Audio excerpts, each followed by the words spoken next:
All right, let's dive in. Today, we're going to tackle a really big topic, security in the cloud. We're going to demystify one of the most fundamental and, let's be honest, often confusing parts of AWS, Amazon S3 access control. So let's get right to it. I mean, this is the question, right? It's what keeps people up at night. You've uploaded terabytes of critical information, all your customer data, application logs, backups, but who can actually see it? Who can change it? And maybe even more importantly, who can't? To make sense of all this, we're going to use a pretty simple metaphor. I want you to imagine that your S3 account isn't just some storage service. It's a fortress. And your job? You're the master of that fortress. You control every single gate, every guard, and every key. So before we can post guards and lock the gates, we need to know what we're actually protecting. So first, let's take a look inside the fortress walls at the core components of S3. Inside our fortress, we're basically protecting two main types of things. First, you've got the vaults. In S3, they call these buckets.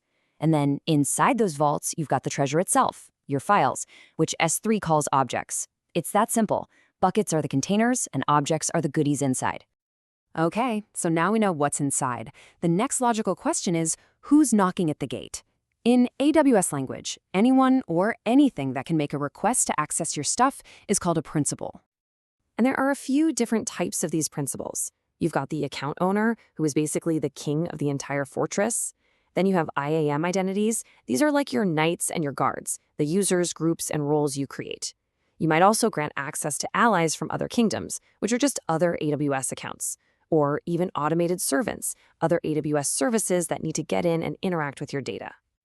Now listen up, because this is a huge one, and it comes straight from AWS.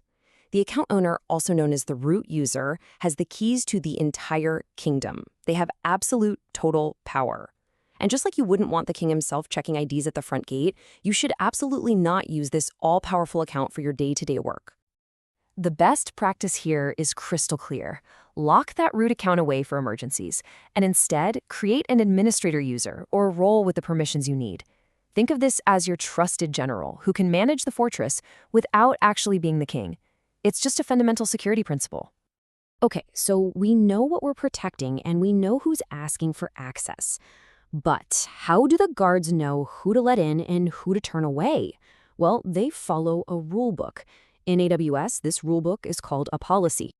And what's really great about this is how simple a policy actually is when you break it down. It just answers 4 basic questions. First, who is asking? That's the principal. Second, what do they want to do? That's the action, like reading a file. Third, what are they trying to do it to? That's the resource, like a specific treasure in a specific vault. And finally, the most important one, is the answer allow or is it deny? Right, so this is probably the most crucial thing to understand about how these rules work. There's a hierarchy. An explicit deny is the ultimate trump card. It beats everything. If there's a policy somewhere that says deny, it doesn't matter if 100 other policies say allow. Access is denied, period. If there isn't an explicit deny, then an allow will grant access. And what if there's no rule at all? Well, access is denied by default. Now, AWS gives you a couple of different ways to write these rulebooks, and it helps to think of them as different tools for different jobs. We're going to look at the 2 main types, identity-based policies and resource-based policies. And this comparison just lays it out perfectly. An identity-based policy gets attached to a person or a role. It's like a key card that travels with them, defining what they can do everywhere they go inside the fortress.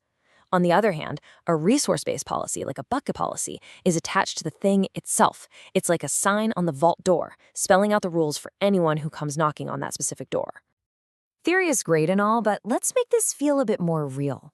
We'll use a classic example that you'll see in the AWS docs to see how all these pieces actually fit together in practice. It's a little story about 2 users, Alice and Bob, and a shared company bucket.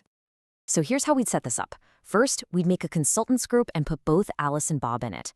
This gives them their baseline shared permissions. Next, we attach a specific identity-based policy just to Alice. This is her personal keycard that only works on the development folder.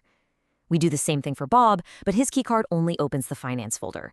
And finally, and this is the most important step, we add that big explicit deny to their group policy. This is like putting a giant do not enter sign on the private folder. It makes sure that no matter what other permissions they might get, that folder is always off limits. Okay, so we've covered a lot. But if you remember just one thing from this whole explainer, please let it be this. This is the single most important principle to have burned into your brain when you're working with S3. That's it. Security is the default setting. Nothing is public unless you go out of your way to make it public. Your fortress starts with every gate locked and every drawbridge up. You have to consciously and deliberately decide to open them. And that really just leaves us with one final thought. The system is built to be secure from the get-go, so the responsibility is on you to manage who gets in. So take a look at your own digital fortress and ask yourself, who are you giving the keys to? And are you sure they're the right people? Now you have the tools to make sure of it.